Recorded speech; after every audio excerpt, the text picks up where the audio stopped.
அண்மை செய்தியை பார்த்து வருகிறோம். ராணிப்பேட்டை சோளிங்கரில் நியூஸ் தமிழ் உள்ளிட்ட செய்தியாளர்கள் மீது தாக்குதல் நடத்தப்பட்டிருக்கிறது.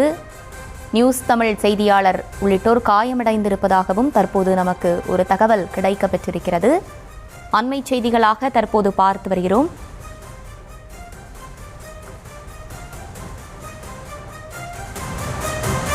விவரங்களோடு இணைகிறார் எம்முடைய செய்தியாளர் அருளரசன். அருளரசன், வணக்கம். அங்கு என்ன நடந்தது? எதனால செய்தியாளர்கள் மீது தாக்குதல் நடத்தினார்கள்? நம்மளுடைய செய்தியாளரின் உடல்நிலை தற்போது எப்படி இருக்கு? விரிவான விவரங்களை வழங்கலாம். நிச்சயமாக. அதாவது சோளிங்கரில் நேற்று இரவு செய்தி சேகரிக்க சென்ற நமது நியூஸ் தமிழ் செய்தியாளர் உட்பட சக செய்தியாளர்களை தாவேகா சோளிங்கர் சட்டமன்ற உறுப்பினர் மருத்துவர் கபில் மற்றும் அவருடைய சகோதரர் மற்றும் அவருடைய ஆதரவாளர் ஆகியோர் செய்தியாளர் என்று பாராமல் செல்போனை பிடுங்கி தாக்குதல் நடத்திய சம்பவம் பெரும் பரபரப்பை ஏற்படுத்தியுள்ளது.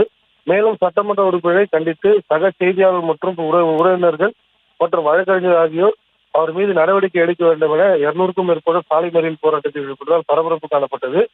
அதாவது தமிழகத்தில் கடந்த 23வது தமிழக முதல்வர் ஜோசப் விஜயின் கடைசி திரைப்படமான ஜனநாயக திரைப்படம் தமிழகம் முழுவதும் வெளியிடப்பட்டது. அந்த வகையில் ராணிப்பேட்டை மாவட்டம் சோளிங்கர் பகுதியில் உள்ள திரையரங்குகளில் ஜனநாயக திரைப்படம் வெளியிடப்பட்டது.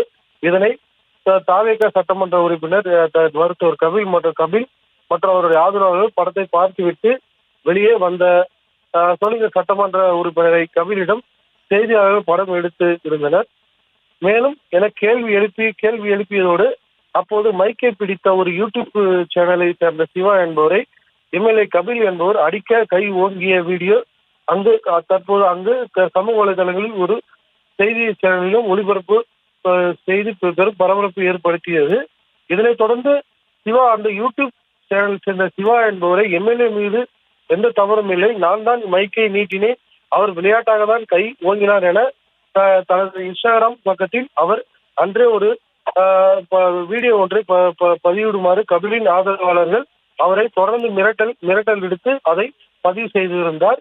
மீண்டும் அவரை தொடர்பு கொண்டு கபில் மற்றும் அவருடைய சகோதரர் தனஞ்சயன் அந்த யூடியூப் சேர்ந்த சிவா என்பவரை தனது சேனலில் இந்த வீடியோ பதிவிடுமாறு அவரை தொடர்ந்து மிரட்டி வந்துள்ளனர். மேலும் அவரை மிரட்டியதோடு அவருடைய நேற்று இரவு அவருடைய அலுவலகம் மற்றும் அவருடைய கடை அவருடைய வீட்டிற்கு சென்ற இவருடைய ஆதரவாளர்கள் கடும் கொலை மிரட்டல் விடுத்ததாக தெரிகிறது. அதற்கு அந்த நபர் வைத்துள்ள ஸ்டூடியோ மற்றும் அவருடைய வீட்டிற்கு சென்ற எம்எல்ஏ கபில் மற்றும் அவருடைய சகோதரர் தனஞ்சயன் அவருடைய ஆதரவாளர்கள் அந்த நபரை தரமறையாக தாக்கியுள்ளனர். மேலும் இதனை அங்கிருந்த நமது நியூஸ் தமிழ் செய்தியாளர் மற்றும் சக செய்தியாளர்கள் ஆகியோர் வீடியோ எடுத்துள்ளனர். இதனை கண்டு அங்கு வீடியோ எடுத்த செய்தியாளர்களையும் தரமறையாக எம்எல்ஏ மற்றும் அவருடைய ஆதரவாளர்கள் தாக்கியதாக கூறப்படுகிறது. மேலும் செல்போனை பிடுங்கி அதில் இருந்த வீடியோக்களை அழித்ததோடு செய்தியாளர்களை கடுமையாக எம்எல்ஏ மற்றும் அவர் சகோதரர்கள் தாக்கியுள்ளனர். மேலும் இதில் பலத்த காயமடைந்த செய்தியாளர்கள் அருகில் இருந்த பொதுமக்கள் உடனடியாக மீட்டு சோளிங்கர் அரசு மருத்துவமனைக்கு அனுப்பி வைத்தனர்.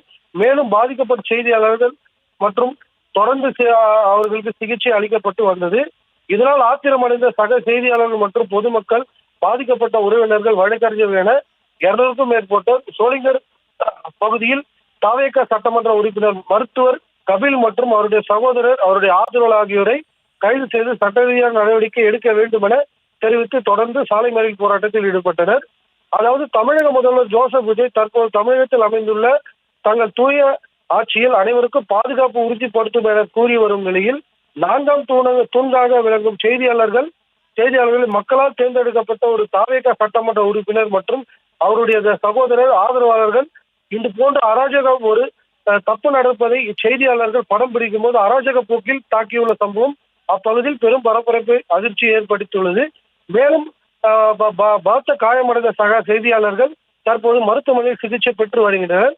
மேலும் எம்எல்ஏ மற்றும் அவருடைய தம்பி அப்புறம் பாத்தீங்கன்னா அவருடைய ஆதரவாளர்கள் கைது செய்து சட்ட ரீதியாக நடவடிக்கை எடுக்க வேண்டும் என தொடர்ந்து போராட்டம் நடைபெற்று வருகிறது. மேலும் இதன் மீது போலீசார் நடவடிக்கை எடுக்கப்படுவதாக இப்ப காவல்துறை தரப்பில் தெரிவிக்கப்பட்டுள்ளது. அர்ஷினி.